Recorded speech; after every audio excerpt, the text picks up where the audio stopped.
Well, hello, my friends, and welcome to a Kindred Stitch Folk Flosstube Extra. Pardon me while I grab my needy dog.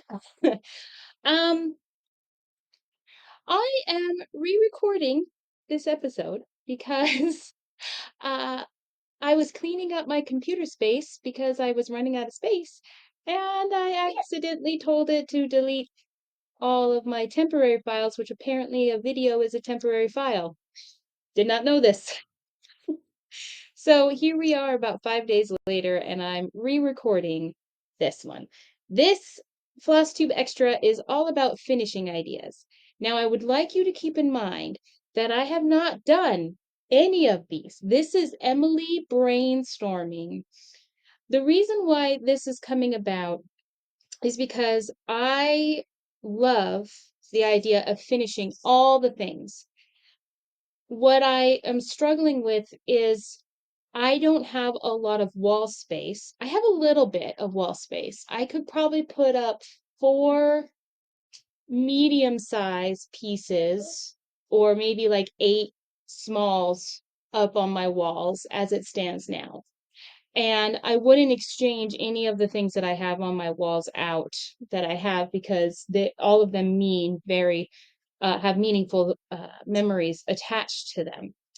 And at the same time, I want to surround myself with hand knits, hand crocheted, and hand stitched items. That means I need to come up with some creative ways to do that, ways that I might be using them in everyday use. And so I've been brainstorming and gathering. I mean, you can see one of my piles right here. You don't see what's down on the floor in front of me. It's just madness. But I have been brainstorming for the last couple weeks about different methods that I could finish my stitches so that they would still be surrounding me, but not necessarily on my wall. So here is what I've come up with. And these are literally in no particular order, but because we just talked about this in my last episode, and it is up for grabs for the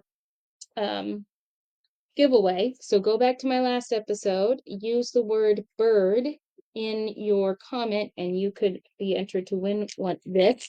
But I thought, wouldn't it be fun if I was to trace out with one of those pens that are washable, removable, trace out the bird onto a piece of, say, Ada or um, linen of any sort, and then just, I don't know, you could even freehand embroidery, but you could also you could count how many squares would end up in there or how many stitches could fit in there, and then find a motif in one of your patterns to then stitch. Then you cut it out and put it on here. Alternatively, you could use plastic canvas because that might transfer better onto something like this. And, it's easier to cut out. Before we move on, speaking of, remember I mentioned in my last video that I had some finishing things coming in the mail. Not all of them have arrived, but one of the things that did arrive are these from Amazon, are these precision scissors. Now, I haven't even opened them yet, but from what I read, they're supposed to be fine tipped so that you can get in nice and close. Oh yeah, look at that. To your stitches in order to cut either the fabric or the paper. And it comes in a pack of 2. So what I'm going to do is I'm going to mark one of them with a permanent marker to be for paper and one for fabric. And so that way I can do my finishes and not worry about ruining my nice fabric scissors on it. I know you can get those scissor sharpeners, but how good would they be on something like this? I don't know. Anyway, but you could use that to cut out the fine detail around the bird. Okay, so remember, go and comment so you can win that. All right, so again, in no particular order, I bought this a long time ago, and I don't know if it's supposed to be like this or like this. I think it's supposed to be like this on your desk, but my desk is way too small I have room for my laptop, my external um, video thing, what's it called? Screen. I don't know. And a few papers. That's about it. Because I have a tiny home, and half the time, more than half the time right now, I work from home, but I have no office. So my office has to be in our living room, which then means it needs to be even tinier. And so, so this, it just sits in my closet waiting for an opportunity to come out and be used. But I was thinking you could get something like this, measure it out, and you could stitch something for the bottom of each of these motifs that could then be changed out for every holiday. And you can make a little diorama with it, diorama, whatever you want to call it. So you could stitch something for the side. Similarly speaking, I got this recently from Target for $5. It definitely is like either a utensil case, like if you're having a party, you can put the knives, the forks, and the spoons, or it's for your office. I don't know. Does it even say? It just says wood box. Oh, not for direct contact with food. So keep that in mind. But it was in the all of the ones that I will show you from Target that I got was in the front area where they all when you first enter and they have those deals and stuff. I haven't gone to Fred Meyer's yet. They've started having I think it's Kroger in some places and Myers in other places, but it's all the same company, grocery store chain. But at least ours up here, has started having the same kind of area, but not in the grocery area, over in the home area, at least for ours, where they have bargain deals on different things. And I found some really fun stuff there. I found one of our latest camping pans that I use over the fire in one of those that I felt would not put off toxins into our food and stuff, and yet could withstand the heat from the fire. So I was pleased with that. But I was thinking on this one, you could stitch something to go on here. You could even repaint this so that it's not necessarily, I mean, if you like red, this might not be necessarily Christmassy to you or only be used for Christmas, but I don't like red. I would probably spray paint this to be white, and that way it could be very universal. And I could like glue on magnets. A lot of my ideas have to do with magnets, so just be aware of that. So I could glue on magnets and then create like the tiny towns and switch out the tiny towns on here for each season or something. I thought that would be a great idea. And you could do something similar with this, right?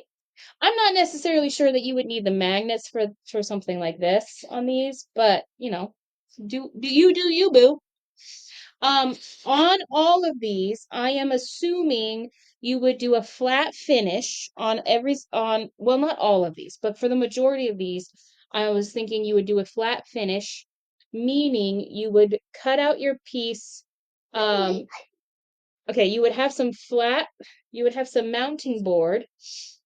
Then you would have a piece of wool batting or quilt batting that goes on top as a layer. And then on top of the wool batting, you have your stitched piece, which then when you flip it over, you can either lace your stitch piece closed, you could hot glue it closed, you could use fabric tape to put it down on the mat backing. There's a lot of options there. You could even use E6000, I'm assuming. I don't know, I haven't tried E6000, but if you're not too precious about your stitches, you could. I think a really good suggestion from me is this is the week of November. Well, today's November 19th. So go back and watch the Fat Quarter Shop's video from the 17th, their live video. They did like 2 or 3 hours, I want to say, of finishing. And it's not so, I mean, they did teach you as they went. I think so. I had it on mute, so I'm not really sure. Um, but they just had the camera pointed down and they were finishing like a dozen or more pieces, flat finishing them. So if you watch that video, you're going to get a really good idea of how to do flat finishes. And I'm feeling a lot more confident after having just, watched them on mute, for heaven's sakes. Just because I'm very much a visual learner. Um, Another idea that came when I was at Target. Look at this sled. Another $5 find. Now, I would keep this red because even to me, this could be used in winter or at Christmas time, and the red would go with either for me. And I could stitch a Christmassy scene to put right here. I could stitch a wintry scene to put right here. Again, I like the idea of using magnets and then being able to change it out. But if you don't want to change it out, don't use magnets, right? Uh, oh, and that was the other thing about that video. They had gingham as the backing on every single one of their finishes. And while I've always loved gingham, I've never really thought of it as like a staple fabric, like one I would have around in different shades for to meet different needs. But now, after watching that episode, I think it would be really smart to have a half a yard of fabric of every single one of their colors that they have, so that with that flat fold, you would have the gingham framing it, right? I think in the coordinating color for either the season or coordinates with the project. I think that would be genius just to have on hand. But I really like this idea to have the sled. And this was another $5 find at Target. Okay, I'm trying to figure out where to put things so that in my last video I showed you this tin sled that I got from Target. These are only $1. You could stitch whatever you wanted to go right there. You saw what I did. I did the little mini motif, the tree motif, and I put that on there. You can do whatever you want as long as you measure out. I mean, I see these all the time during the holidays, all over the place. So you don't have to get these from Walmart. You could get them on Amazon. Go to Amazon and find ornaments that you think would be flat enough for you to actually mount your stitching on, or has a gentle curvature, not one of those balls. I don't think the baubles would work well, but has a gentle curve to it, I think would work very well. Um, Unless you want to get incredibly fiddly. I don't I don't want to do that. Anyway, so a teeny tiny finish, you could stitch up. In my last video, I told you my finish. Oh, I know where I put them, but I can't get out of here right now. I've literally blocked myself in. My finish for the motif for this ornament took me 45 minutes to stitch. And these are only $1 at Target right now. You get however many you want for all of your family members and stuff. You make them either A, the same motif, or B, customize it for each member of your family, your friends, what have you, and you give this to them for Christmas. You are pretty much only out, I mean, at most for finishing and all the supplies, $5, maybe 8, and your time. And everybody knows that is priceless, right? And I think, oh no, I know everybody in my life, I've been a knitter for a long time. All of my family members, they prefer to get handmade, hand-stitched items from me. I knit my brother a sweater vest almost 25 years ago. He still wears it every single Sunday to church. He has taken excellent care of that piece. It's his favorite thing that he has that's not, everyday wear. And I guarantee you, a tiny ornament like this, it's going to be a generational ornament. It's going to be passed down, right? And that's the other thing. I was thinking about this, and I was kind of trying to figure out ways that we could come up with things that could be more generational, and also useful at the same time, right? And not overwhelming to the recipient to take care of, right? So all of these, you could easily translate these into gifts, right? Okay. What do I want to do next? Um, I'm so excited. I found when I was searching for things, I found some DMC 26 needles, and I need them for the project I'm working on, and I could not find them anywhere. And they were, lo and behold, in this basket. Now, this is all, I believe I got this from Target too, didn't I? No, this is from Michael's. Michael's during the fall season has an amazing selection of baskets of all different varieties. And I picked this up for, okay, well, I know it says $10 on the tag, but you know how Michael's always has the 60% off or 70% off everything. I know I got it on one of those sales. So I think I paid like $3 for it. And it's so cute. It's got a wood bottom. And I was thinking it would be really amazing to stitch something to go around the side. Maybe because this has an apple-ish shape or a pear-ish shape, to do an apple orchard or something on it. I thought that would be cute, right? And just to stitch it. Now, this is one of those pieces that you'd have to be very intentional and mindful of because of the curvature of it. But I don't think it's prohibitive. I don't know what the word is. Insurmountable? Maybe that's the word. And I really like it. You're going to see this a lot. I have a tendency, it drives my husband crazy, to leave the tags on things that I buy until, well, actually, even once I put them into everyday use. I don't know why I do that. Do I want to be reminded about what I paid for it? Does that give me a rush? I'm not really positive. Huh, baby? You want some bread? Okay. Jimmy's over there eating his lunch. He's got mac and cheese and he wanted chips, so, bad mommy. No, I don't care. My son is eating. That's what I care about.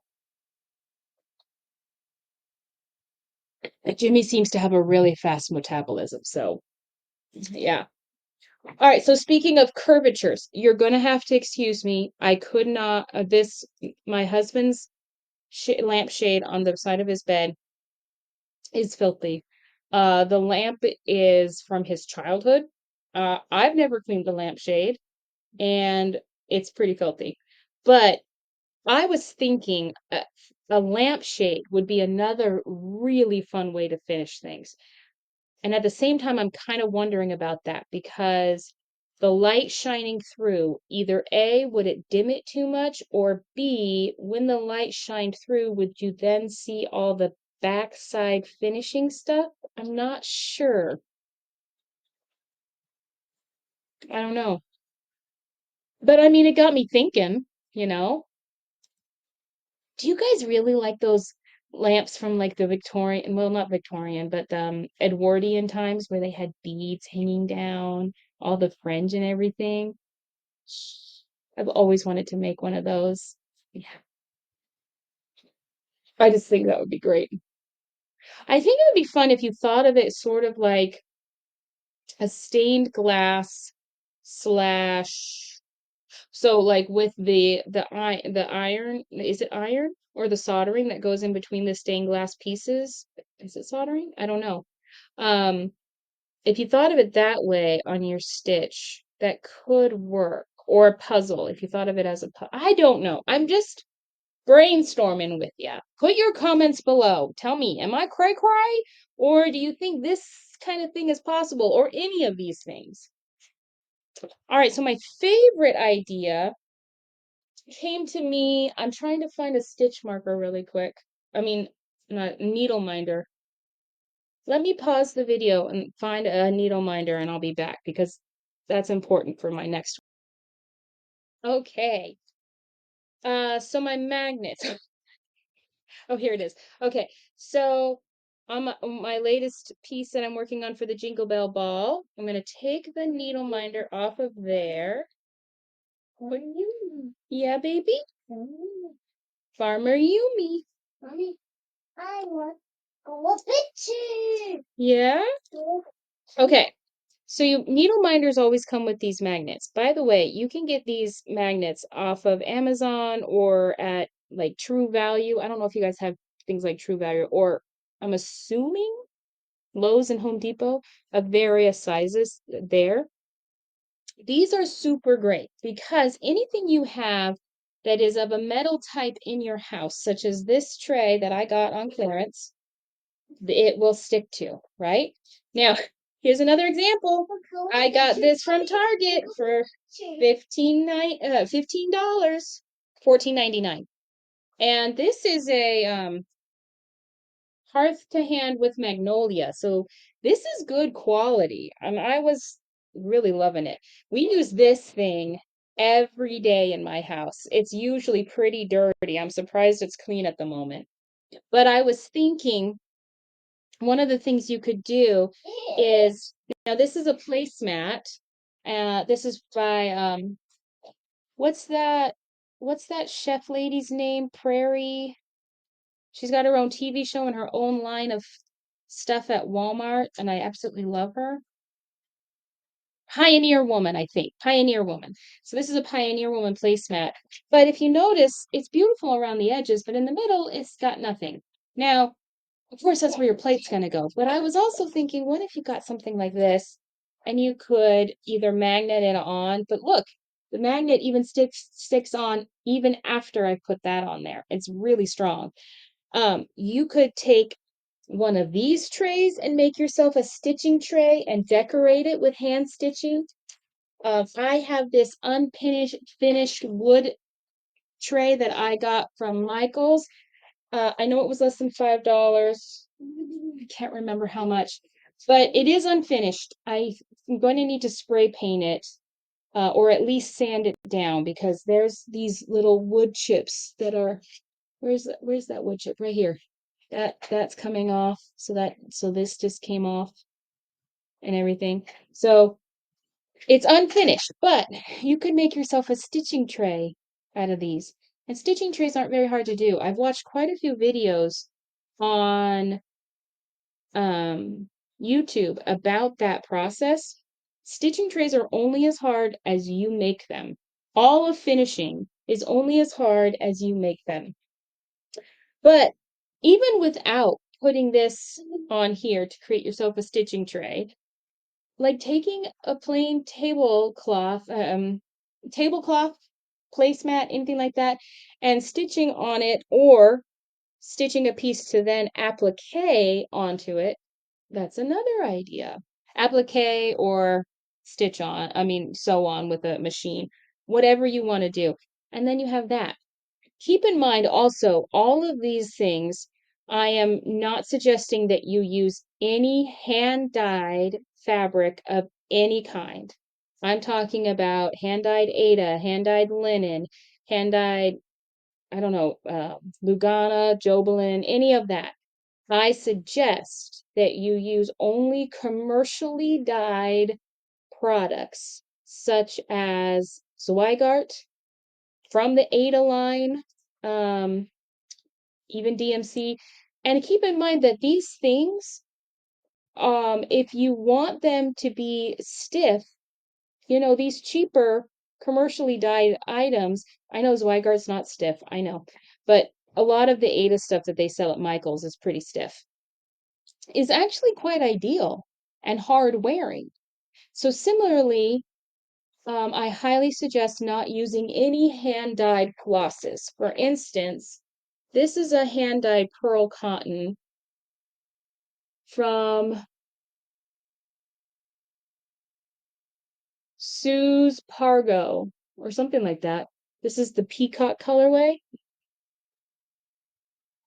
I would not suggest using this pearl cotton that was hand-dyed on something like this, because again, you're going to need to be able to wash these things, even if it's just by hand.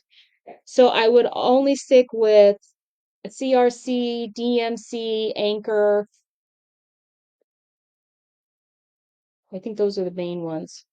Whatever it is that Fairy Cross Stitch is selling these days. I've never stitched with their floss yet, but I'm assuming it's commercially dyed.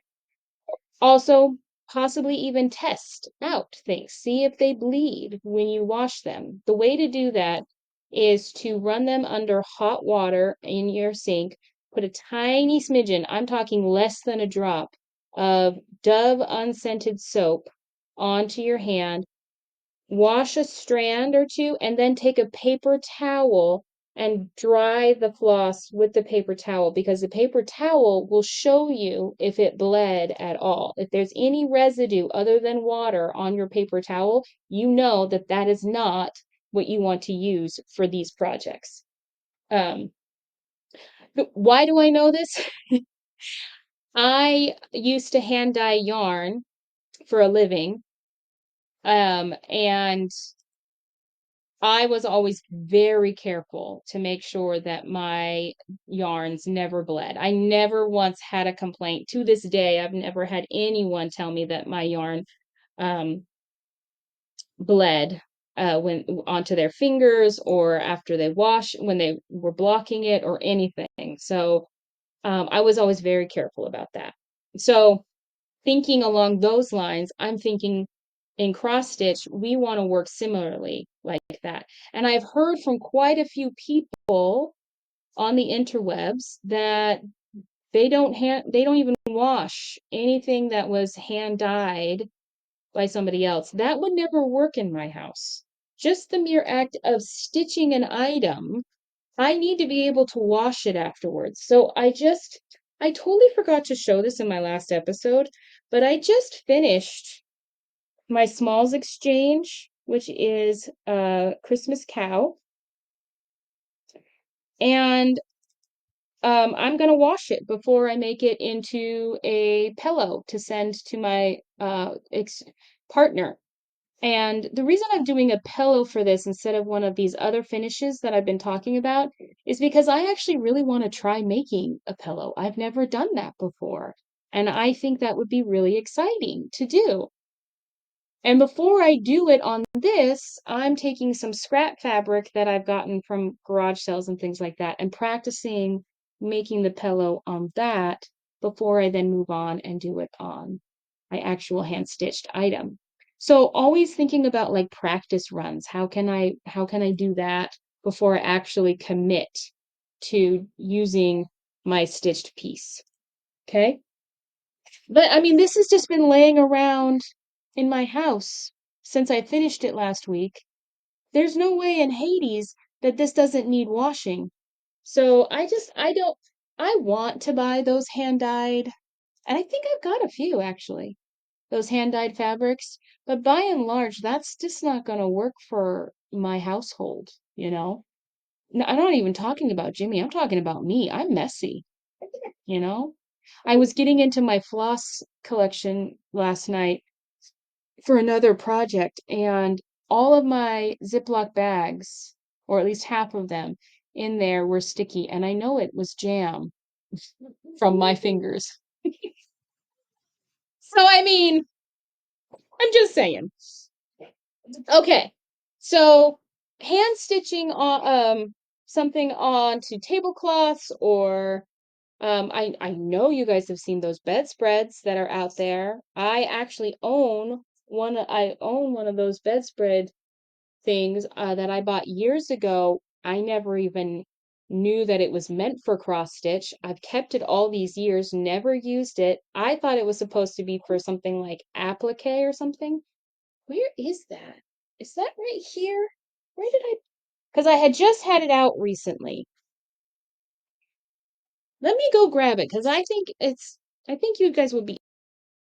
Okay, I found it. So it's called Ann Cloth, and it is designed for you to cross stitch. My silly brain way back in the day thought that was applique, I think. Um, but it's really cool. It's got all these pre-marked out squares for you to hand stitch designs in and just, go to town. Now, this is a dark green. I think like a color like this would be a lot better. But this essentially, is this linen or Ada? 1/4, 1 1/4 yard piece, 58 inches wide, 18 count. Oh, it's 18 count. It's a pretty wide 18 count. Makes one standard size Afghan or two baby Afghans. So that's pretty cool. One year I'll probably even do this, you know? So that's an idea. Um, Dishcloths. You don't have to get the dishcloths that have the cross stitch band across there. That would be fantastic if you did, but you could cross stitch your own and then stitch it on to sew it on to a dishcloth like this, right? Um, you don't you don't have to buy these pre-made items. I'm just saying. Okay. Um, Back to my tin or metal idea. I have this canister. I think, I don't know, did I get this from a garage sale or something? I don't know. But it's plain, it's flat, and then it's got a couple ridges down at the bottom. So my thought process would be putting some magnets yet again. This time you only have to put it on the finished piece, not on here, because again, the magnets stick to it. And you could, like if this was a sugar container, you could write sugar on it, or you could make it festive for all the different holidays. Right now, this is just housing Jimmy's trick or treat supply. Out of sight, out of mind, right?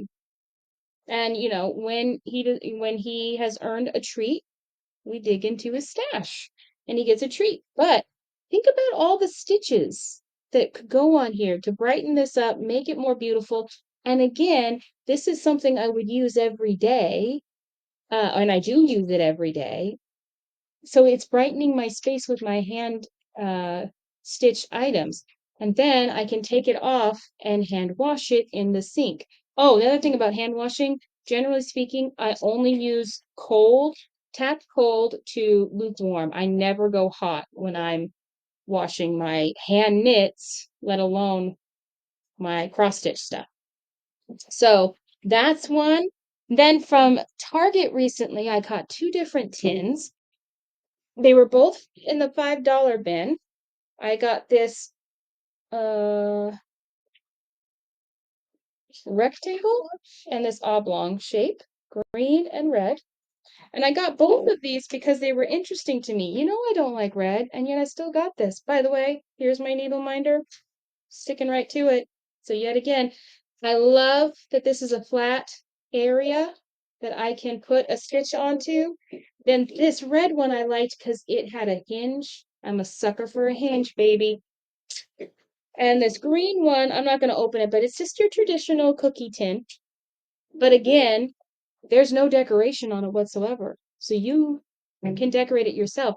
When I saw it, I immediately thought of those small towns going around, right? Or any kind of stitch. A band of Christmas trees for Christmas. A band of, like if I took this out camping, like having, a band of tents and trailers on it. And just, flowers for springtime, anything, right? Easter bunny, anything. If this is a piece that you would use either every day or for a special occasion, and you want that special occasion earmarked every year with a stitched piece, these are so easy because then you can put this in the center of your table and it can be, oh, I forgot this is still taped shut.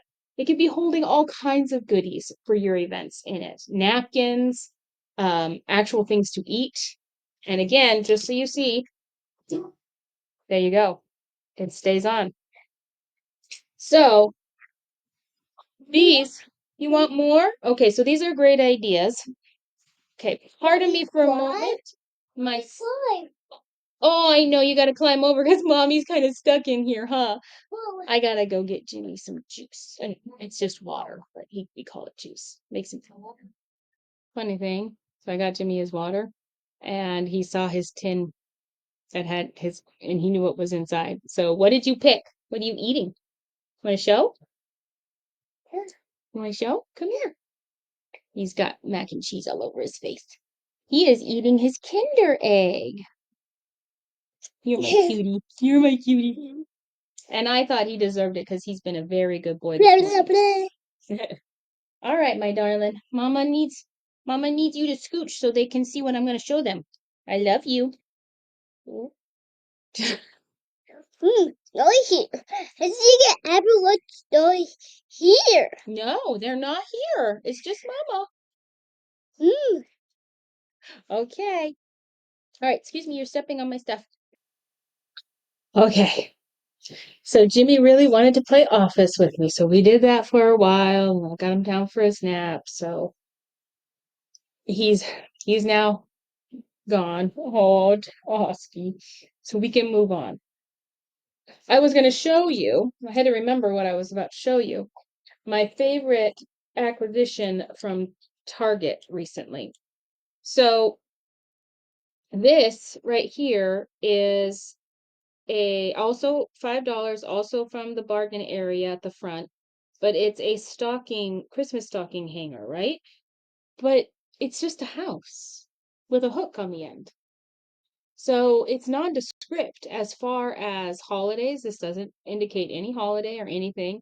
So this could be used year round. And I was thinking to myself about all the things I can use it for, but immediately I knew the first thing I was going to use it for, which is hanging my flosses from it, which is worse for wear because Jimmy got at them. So these are all my handmade, just from playing cards, floss drops. I got some paper actually, some craft paper in the mail. I want to try my hand at making some fancy floss drops. So I got um, some Christmas paper in the mail to do that. We're gonna give it a try. Anywho, I thought it'd be fun. I want to stitch a little house to go on here. I want to stitch a garden over here. I want to stitch some vines that will creep up the house. Want to stitch an actual house. In other words, I want to cover this in cross stitch. Maybe not cover completely, but I also really want to, hold on. Thought I heard somebody at my front door. I'm telling you guys, like, the universe is against me making this video. The amount of trouble I have had making this video and the other Flosstube extra that I'm going to film too, again, has been astounding. Anywho, what I was saying is that it would be really fun to make a whole bunch, or to cover this. I got 2 of these. Again, if you wanted, you could do the magnet thing and change it out for the season and everything. I thought that would be a great thing. I wonder if there's something else you can do besides from magnets. Is there some kind of hook contraption you can place on here that then you hook a finished piece onto, like kind of like a painting style? We'll have to look into that. Because magnets can't be the only thing we use, right? Or maybe it does. I don't know. I would like to research it out some more. But I use this already. The reason I thought of this is because on my desk over here, it's right beside my stitching station. I've got 2 stitching stations here and then over in the corner with the special chair my husband got me for my healing journey. But on my desk, there is one of those hook things that, one of these guys, but quite a bit larger. I don't know if it was meant because for people to hang their purses on or cords. I don't know, but I use it for my flosses over there, and it's very handy. So that's over here now. Um, I pulled out one of my bags that I have that was just nice and cheap, but it's super cute. It's almost like well, actually, I guess it is technically tall. We've got a little kid at a churchyard getting ready to sleep. We've got some flowers or something, or is that a castle? I can't, or a windmill. I can't see. We've got flowers here, but it's also quilted. And I thought any kind of bag you have that you want to spruce up, if you will.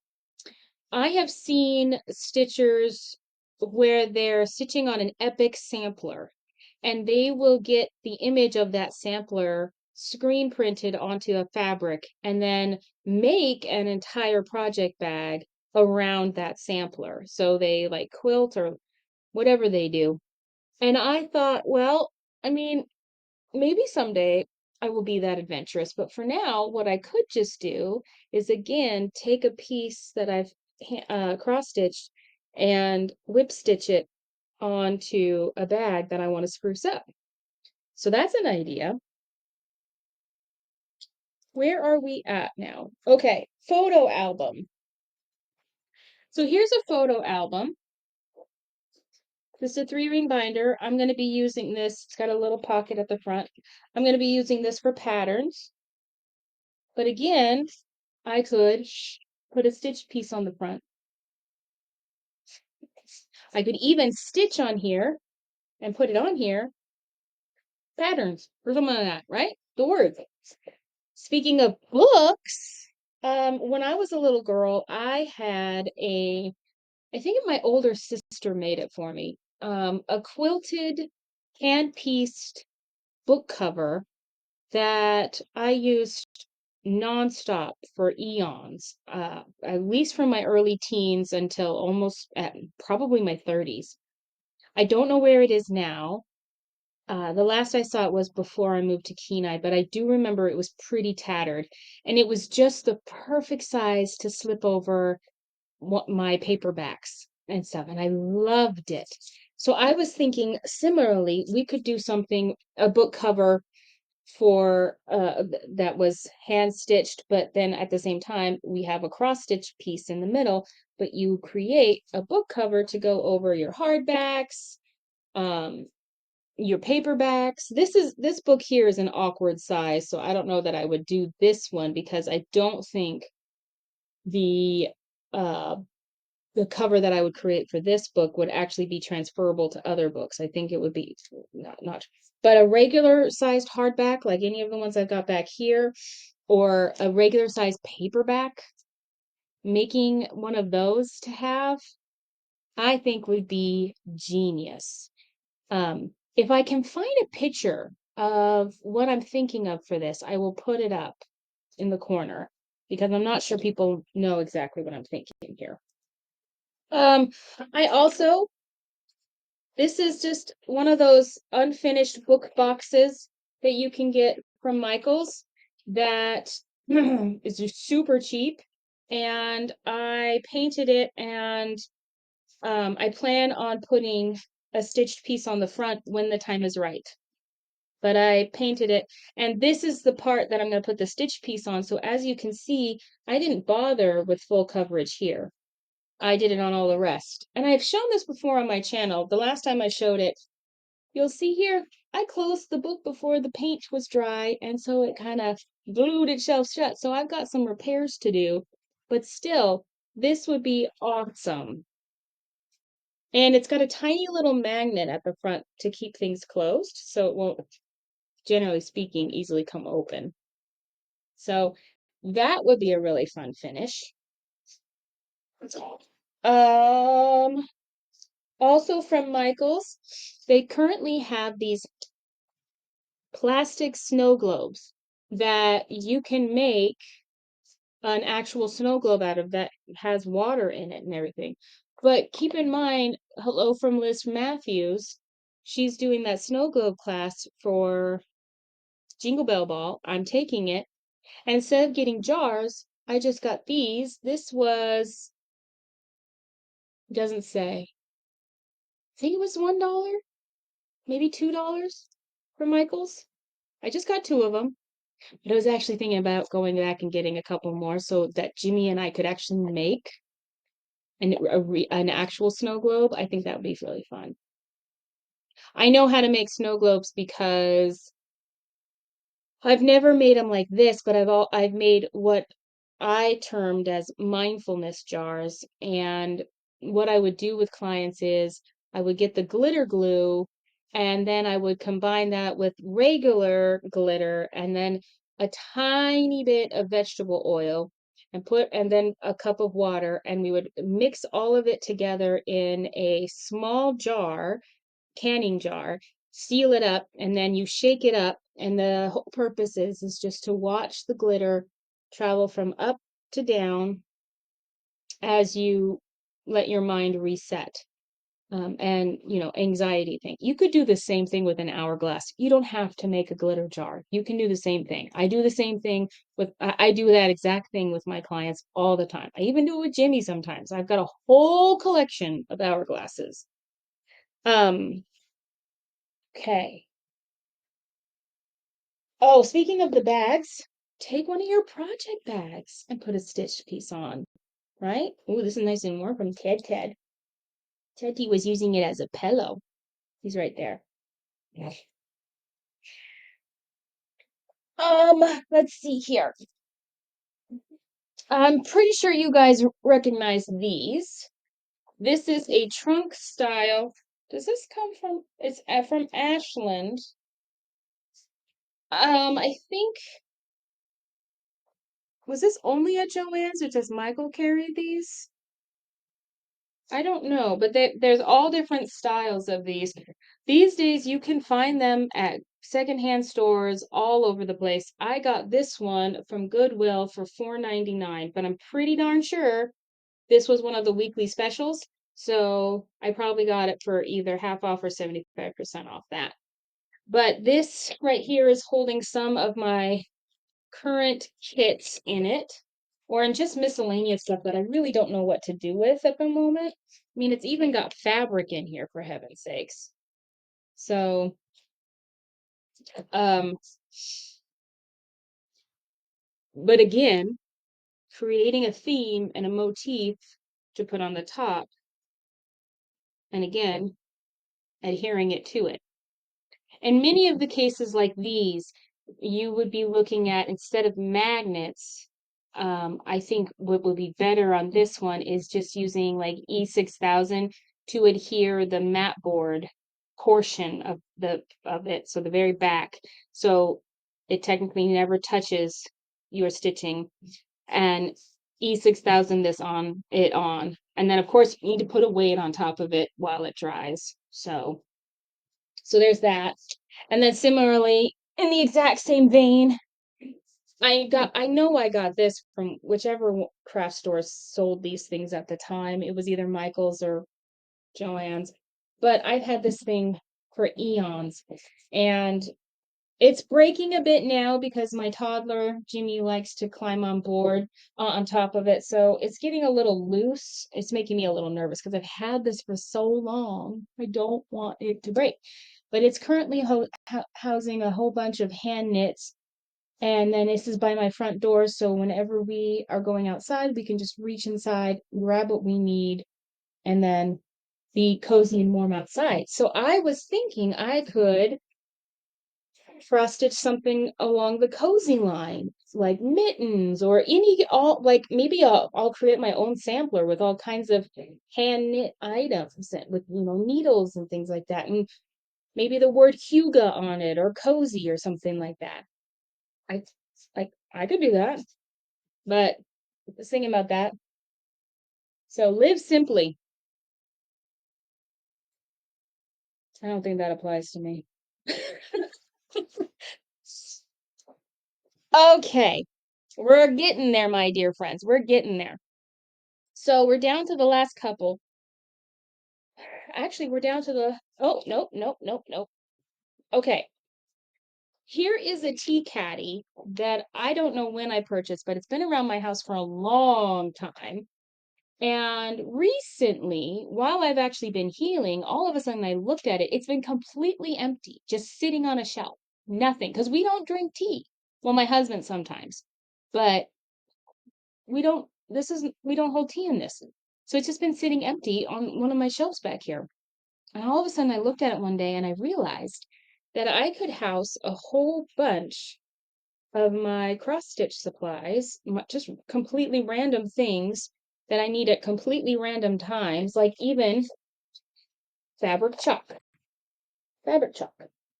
Um, I've got project tags. in there. Got a whole bunch of needle threaders, bobbins, some very cheap wax. Oops, some very cheap wax that I actually kind of don't use anymore because it coats my thread very badly, but I keep it in here just in case. Chapstick, a charging cord just in case. Another one of my tin finds that this time I got this from another garage sale, and look, it's currently one of my needle minders is on it, my Fox. But inside this, I found that this held quite a few selection of needles in there, quite fine. And I was thinking to eventually make this entire thing actually into a pin cushion, so have it poking up like that. But for now, it's just in here holding that. And then, wait, this is in the wrong spot. Jimmy probably got in here. Then I've got these clip things that I found on Amazon. I don't know what they're called or even what they're used for. I mean, like, I don't know what this thing was for, but I have actually found these really helpful to when I roll up my fabric to put this around my fabric. It keeps it very secure, especially when I'm using hoops. Um, if I decide to do that. But I've got a bunch of these because they're super cheap. Oh, I've got a seam ripper in there. Okay, so that's an idea for you. But also, what I've done, what I'm thinking of doing is creating a piece that would go on top here. This particular tin has the frame hooks in it, just holding this cheap piece of plastic in. And I was thinking that I could actually make my own. I could cross stitch something and insert it in here and use the frame hooks to secure it instead of using any glue or anything. And that way I could also change that out whenever I wanted. So there you go. Okay. Then I was just looking around my house for ideas, and I found this photo box that I was thinking of reusing for anything else, honestly, because I don't need a photo box. But what drew me to it to begin with at the Goodwill is first off, it's very good quality. Sorry, I'm trying to see who the Bombay Company. Okay. Anyway, this was made by the Bombay Company back in the 90s or something. See these little things here? Wouldn't it be just adorable if I could somehow stitch some silhouettes of my family and put them in there or something? And I have no idea what would go inside. Oftentimes I get these things because I know I will figure out a use for them in the future, but at the moment that I get it, I don't know what it is that I'm getting it for. And that can drive people crazy. Some people, that drives them crazy. Like my husband, he's just like, if it doesn't have a purpose, I don't want it in my house. And I'm like, too bad, dude. You've got a creative thinker here, and I need supplies and ideas all around me in order for that creative process to work. If we had a bigger house, I would have an entire room dedicated to this, or at least a closet, but I don't. So I stash them around where I can. And that annoys him as well. But he's very kind about it. And I thought that would be just adorable. And I bet you, like, some of you who are watching probably have something like this in your house because this was extremely popular back in the 90s. I know my mom had one of these. I know my grandparents had one of these in the 90s. I'm not calling you a grandparent or old or anything. I'm just saying it was popular. Okay. I think we are finally on the last project idea, which is stitching decorative adjacent while also being useful for your everyday cross stitching needs. I know you guys have seen or heard of in passing, even if it's just in passing, of the fad of taking jewelry boxes and remaking them into needle boxes. And I love that idea, especially because I've been recently trying to find myself a sewing basket, and even the cheap ones that Michael's carries are $50. And I don't want a cheaply made one that I'll have to replace in a few years. If I'm going to go that route, I will do what I'm about to show you. So I went on Amazon and I got an assortment of jewelry boxes, and all of these, none of the three that I bought were more than $10. I know. I will link every single one of them below, okay?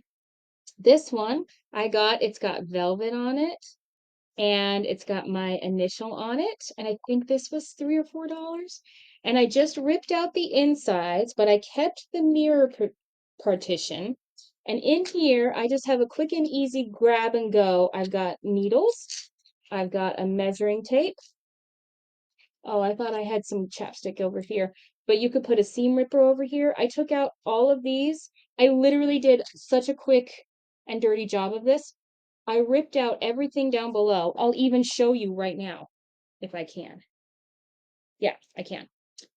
This right here is a piece of felt that is the cheap felt that you use for kids' projects all the time, right? And of course, being a mom, I've got a plethora of those.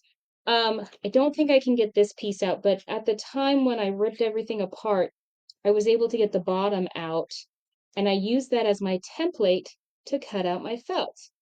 And then I just inserted both of them back in.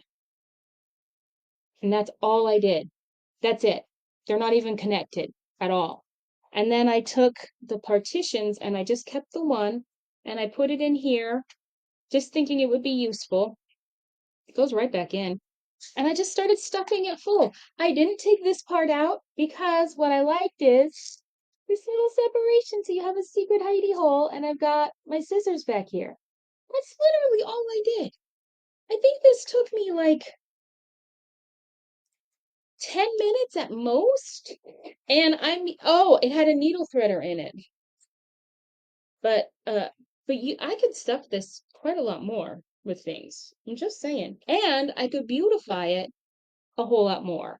I love how it looks though, so I'm content.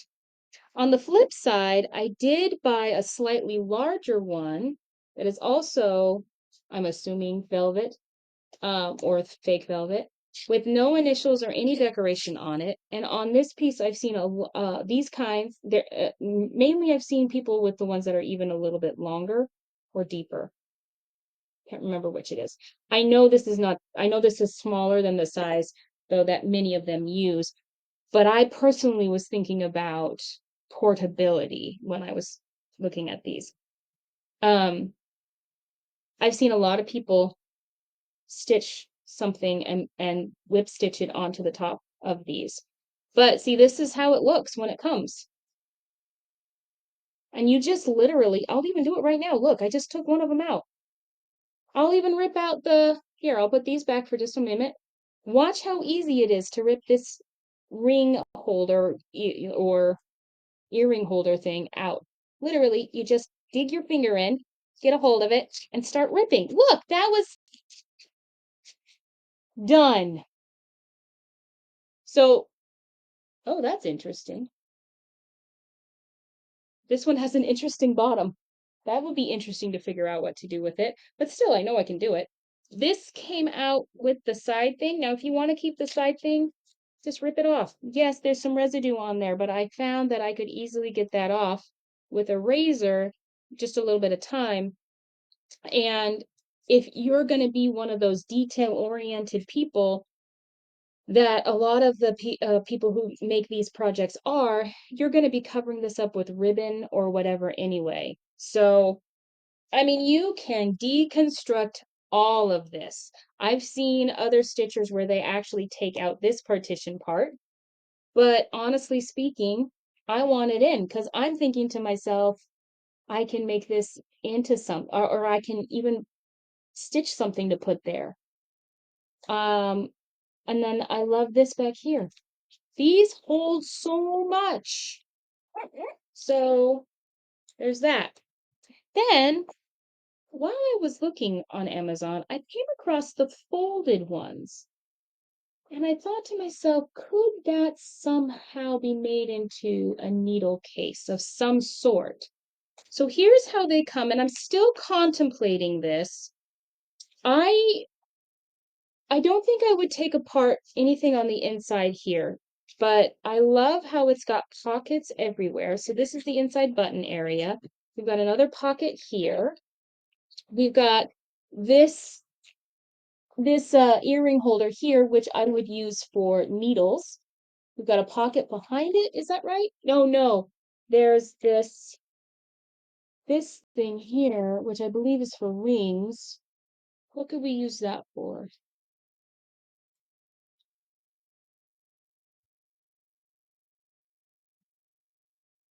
Okay, could we deconstruct it and still keep it? Because there's a seam on the back. Because I'm thinking to myself, I have these magnet sheets. Ooh, that's heavy. I forgot how heavy that is. And I was thinking to myself just now, what if I cut down if I took out this rod here and then inserted a magnet sheet here, could your needle minders stick to that for a keeper? I don't know. Comment below what you think for this part. But then another pocket right here. And then back here, there's all of these things.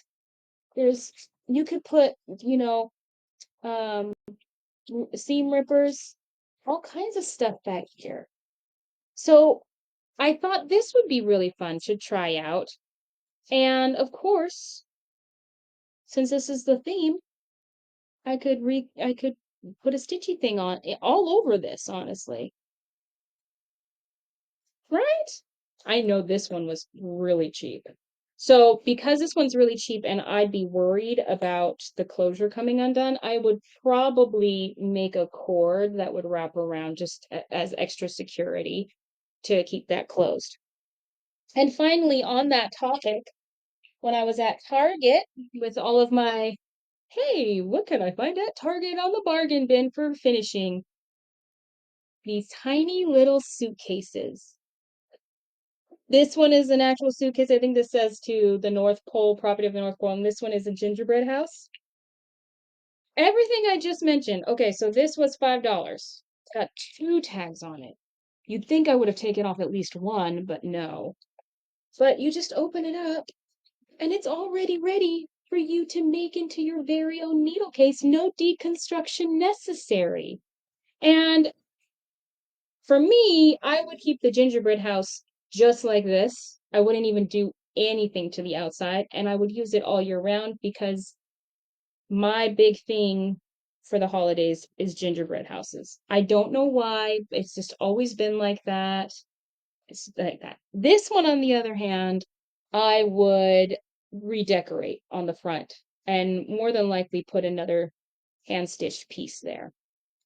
So that's my ideas for you guys. It was a lot. I'm actually really surprised at how long this took. And we didn't even go into finishing supplies, fabric, ribbon, glue. We can make a whole nother video on that sometime if you would like. Just let me know. If you want to come along with me while I give things a whirl, I will figure out how to record it. Okay? And just keep in mind that it's trial and error for Emily. I'm experimenting, and we all got to be okay if there's some fails. But anyway, whew, we did it. I'm not going to delete this video.